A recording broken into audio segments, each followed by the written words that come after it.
All right, Marshall. Hey, we're finishing up. Sort of the last thing to do. Let's talk about probably one of the most dreaded parts of detailing someone's car. Period, point blank, end of story. Been that way for 20 years. I've been detailing cars. You for the same. Trying to teach people that are on your team. Trying to teach people at a training event. Doesn't matter. We've always battled glass. Fight it. Like you get to the end and it's just like, oh. So bad. So, and let's be clear, Range Rover glass can be kind of finicky. You know, you have some backlash issues, windshield issues. You know, you can have some issues on these. I want to say something about glass cleaning that I think is important. You should never get to the end of your detail and have a bunch of dirt at this point. Good point. Okay? Good point. People are on camera and they're going, oh, well, these guys are cleaning clean glass. Yeah, man. We washed the car. We detailed the car. We have our team member, Jose, over there applying a coating to the car. We're at the end. If it were dirty, that would be kind of odd. If you're on a road trip or something, this is still going to be effective on something. Hey, you've taken some beating, you got some bugs on the front. This will still work. Glass cleaner works better when what you're trying to do is really do the final touches. Isn't that how you see it? And I love your illustration, right? Is if you see all the dog slobber, right? Or if you see something, just go ahead and grab some Revive, right? Don't try and make the glass cleaner do too much. Get some Revive. Actually clean the glass first. Use glass cleaner as a finishing cleaner and not a full through the whole process trying to clean dog slobber and get a finished result at the same time. But here's the thing, that'll work. You're probably gonna have to use more glass cleaner. You're probably gonna have to have a couple towels, not just one towel. So we always talk about this. What are you looking at? If I have dog slobber and I haven't gotten it off, little more product, probably have an extra perfect glass towel because this one's gonna get kind of wet because you've used extra product. And that's what we have to understand. This stuff works. You can clean really filthy glass with this glass cleaner. We're just trying to tell you how to get the best result and be easiest on yourself. Maybe at that point you could use one of those little scrubbies. Yeah, absolutely. A lot of people love scrubbies. So I make the process really simple. This is our 16, you have it in our 32. Which is a gallon, right? Gallon, you just keep refilling your 32. Yeah. You can, which is, we love this question a lot. Well, how do I get a label? Keep reusing the 16. Buy a gallon, just keep reusing the 16, and you're good to go. So wide spray pattern. That's gonna mean you're gonna tighten that one down as much as you can. That gives you the widest spray pattern. This one has a wide spray pattern on here. Why are we going through this? Because this stuff matters when you wanna get perfect glass. People don't think about it. This towel, this being atomized or sprayed out properly, a good glass cleaner, that's what's gonna lead to this being very easy on yourself. Because the number one problem, what you said, doesn't matter if it's somebody that you're trying to work with training, doesn't matter if you're trying to do it in your garage. The number one problem is oversaturation. Oversaturation happens with either spraying too much or I've got my spray pattern too close, I'm too close to the glass, and you see that circle and then all these lines, right? All those run lines that go down. Yeah, so I give one spray on my towel, and that's the last time I'm gonna spray my towel. That's just at the beginning. All right, in a 4, because I see a lot of people still grabbing towels and just. Yeah, it's in a 4. And here's the reason why. It's gonna keep this side wet, this side dry. I have a barrier of these two, so that's not, I'm never gonna use enough product on a car in most cases to get to my dry side, okay? So you need a wet side. I see people with a 2-towel method, largely not needed at all, okay? Except for when you have excessive cleaning you're trying to do because you got dog slobber or whatever, then it's nice to have an extra towel. So, spray. That's enough. Oh, good, there we go. There you go, man. Hey, don't drop your bottle. No, we'll just act like it. Edit that, right? He's gonna edit this. Don't edit this, editor. Hey, you on YouTube, we're not editing this.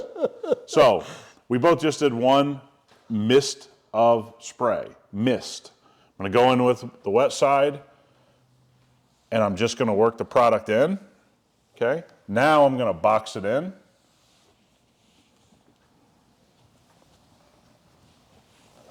Okay, flip to my dry side and give a nice buff to the glass. Making sure you get to your edges. right? Just the same as those edge points on a body line and coating we talk about, always making sure you get to the edge points. You don't want to see this part still a little dirty. Yeah, and especially on the driver's side, you know, we have a situation over here where the driver's side window comes all the way to here. So when you're cleaning the interior, you need to realize somebody's going to be looking through that area. You're going to want to make sure it's dialed in. You're going to want to make sure your own car, I can't stand when I look out my own glass and I missed a spot. It's brutal. And you know the worst time is you're about to go on a road trip. You think you got your ride all dialed in for the road trip. You hit something, and the sun hits it right, and you go, oh my God, I missed that one little corner.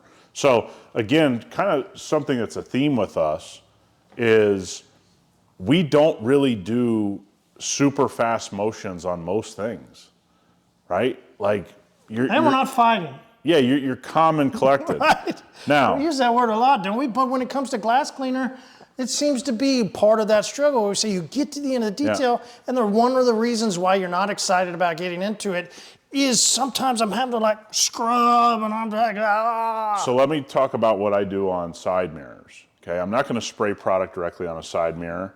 I already have some dampness to my towel. I'm just going to take that cleaner and detail that out. Because these tend to smear, right? It's a plastic, it's not a glass.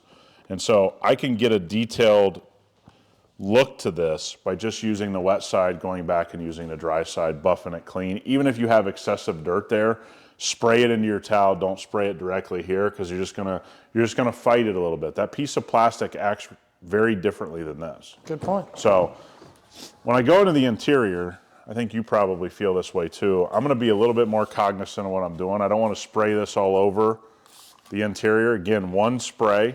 Yeah, I did get a little closer. You're right. You get just a little bit closer. A nice even spray. So I'm going to take my towel and I'm going to run the entire edge first and foremost on the interior. And then I'm going to go in vertical motions on the interior. That way, if I have anything happen, I wiped side to side on the outside, I wiped vertically on the interior. So if I see any streaking or anything like that, I can identify when it happened, right? So my interior is vertical, my exterior is horizontal. Just a nice habit to get into. That's more of a, I've been doing this a long time and I don't want to guess where I have a problem. The good thing is it kind of doesn't matter with this glass cleaner because we don't run into those issues, but it's a good habit. It is a good habit. And it's probably a habit that you probably hear more. It's starting to be something that people talk about as a great process for taking care of your glass. So let's tell you one thing you're going to feel with this glass cleaner is how slick it is. Oh yeah. First of all, safe on tint. Just because we have a tiny bit of protection on here doesn't change anything about glass cleaner. The formula works better with protection because you don't leave lint behind. Part of the issue with glass cleaners, almost all of them on the market, you get all kinds of linting. You get linting because of towel drag or you're using a cheap towel, one or the other. And so one of the things is we have this really tiny triangle window here in the front. So let me show you guys a little trick. I'm actually going to dampen the corner of my towel. I just sprayed it just on the corner, and I'm going to use that corner to get the glass cleaner in there because I don't want to spray it. I don't want to shoot it all over the leather or anything like that. And so I'm going to work down into those tight areas, flip it over to the dry corner, and I'm going to go ahead and buff that off. This is one of those things you're not going to run into every vehicle, but if you run into a tight spot where you have a tight little window here, just go ahead and spray a little bit on a corner and then use the other corner to dry. That's something that can really help you. That, where that would help you is the corner of a lot of different windshields when you're getting down in that edge. Really work this edge down in there, and then you won't have to buy a special tool or anything like that. Love it, love it. Great tip. And you should also do that back here, right? You got these little sections right up into here. It does help to go and stick that finger right up in there, and that helps as you're going across the line. Yeah, so let's leave it here. I think this is a good spot to, and I got a little towel from earlier in my back pocket here. I think one of the things I want to tell people is we worked really hard on this product. This was a product we developed from the ground up with a whole new idea. And the idea was we wanted lubrication in the formula so we didn't get linting. It turns out it adds a tad bit of protection, safe on every surface, okay? If you get some on your leather surface, it's not gonna mark it up, which, hey, heavy alcohol or heavy ammonia-based glass cleaners, happens at tint shops all the time. They use alcohol, they get these things where they get big run lines, things like that. So glass cleaner is a lot more important than we've ever given it credit for. We think we kind of solved that. And hopefully this process makes it easy for you. Yeah, and it is sort of one of those launching pads for a lot of people into our hyperCLEAN brand, and you heard it walking around SEMA. Yep. A lot of people at SEMA are like, wow, have you used their glass cleaner? What? Could it be that special? Could it be that big? I guess somebody's just gonna have to try to find out. Yeah, and guys, we hope these tips help because glass can be a real pain. Definitely.